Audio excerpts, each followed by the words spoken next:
Now, what the government announced an hour ago with Scott Morrison and Josh Frydenberg calling a press conference in Canberra, what they announced for huge wage subsidies is truly historic, incredibly generous, frighteningly expensive, and something that will change our lives not just now, but for years to come.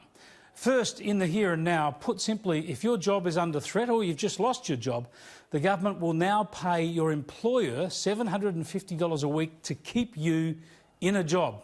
This means instead of going on to the dole, you can remain linked to your job, paid $750 or more. And the idea is that when this is over, your job continues, your employer can get back on their feet, and we can all recover much more smoothly. It gets us through the so-called hibernation during the pandemic. It helps us remain cohesive and connected, and it helps us recover. But it is staggeringly expensive. This is budgeted at $130 billion. That's 2 or 3 NBNs or 2 or 3 submarine contracts.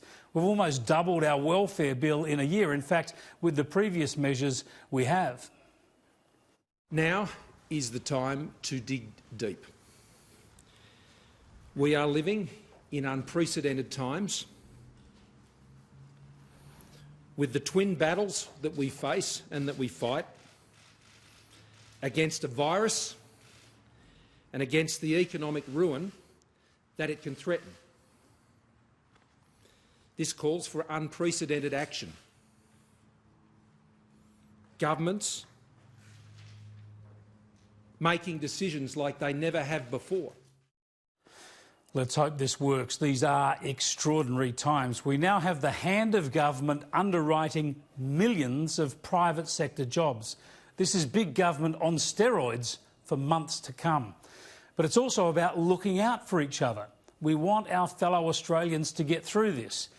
But just maybe it's time public servants took a pay cut to help with all of this. They get better pay and conditions than the rest of us, more leave, more superannuation, and they're the only ones who don't have to worry about their jobs at a time like this.